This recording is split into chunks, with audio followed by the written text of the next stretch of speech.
2024.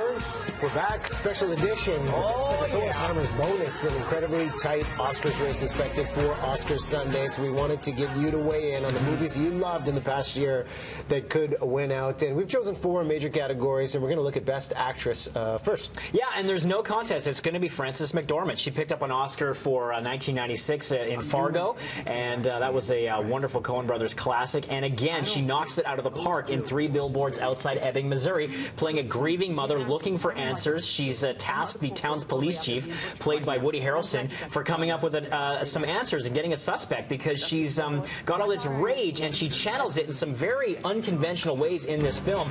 It also benefits from the wonderful script courtesy of writer-director Martin McDonagh, who I thought did great things. He directed In Bruges, and he just brought so much balance to this movie, because it's tricky to navigate dark comedies, and also this movie, it hits the sort of we'll get into more about the film itself when we talk about Best Picture nominees, but it really was able to hone in on the problems in middle America right now, and she anchored the film amazingly. She's going to get Oscar gold on Sunday. Well, the best part of it, if that happens, is you want those unpredictable moments, and given the fact she was bleeped in her Golden Globe speech when she won for Best Actress, you never know what could happen, so that takes care of Best Actress. On the Best Actor side, I know you raved about Gary Oldman in the past year. Yeah, this is a lock as well. Gary Oldman is going to take it for his stirring portrayal of Sir Winston Churchill in Joe Wright's handsome movie, Darkest Hour, and it was about a crucial time in the Second World War, and he spent hours in the makeup chair getting the prosthetics. He's virtually unrecognizable.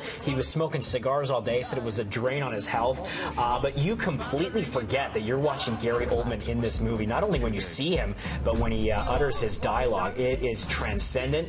I mean, I love Daniel Day-Lewis in Phantom Thread. Even Timothée Chalamet was sensational in Call Me By Your Name, but this is going to be Gary Oldman's year. I'm gonna say he's never won an Oscar, so this is gonna be his first. Okay, let's take it behind the camera. The director category, really interesting. Yeah. We have got Greta Gerwig in there, Jordan Peele. Yeah. But not one of your favorites for this. Well, I think Guillermo del Toro is going to take the Best Director Oscar, and I think they're going to split between director and picture this year.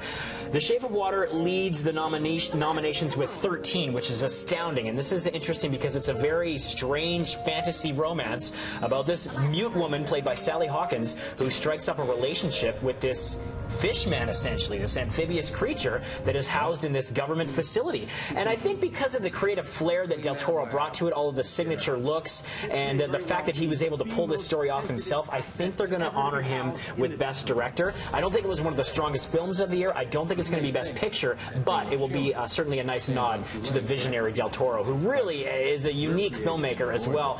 But this could be a dark horse as well. It's been a rough year for America. They may not want to honor a dark comedy that looks at some of the seedy problems in the underbelly of the culture there, and they may just want to go with straight up fantasy romance. So this could be a dark horse, but I'm still thinking it's going to take Best Director, not Picture. And going into Best Picture, 3 Billboards once again had momentum early on in the award show season. Why do you think this is the big winner? You mentioned the momentum. I think it's riding that wave still. It won the Golden Globe for drama, and it's a fascinating look, as I mentioned, that navigates laughs with stirring drama. You're dealing with a death in the family, but it's also hilarious too. So to have that equal heartbreak and hilarity is tough. And Martin McDonagh, he's a brilliant playwright, and he hails from Britain. But this is a truly American story anchored by wonderful performances, beautifully directed.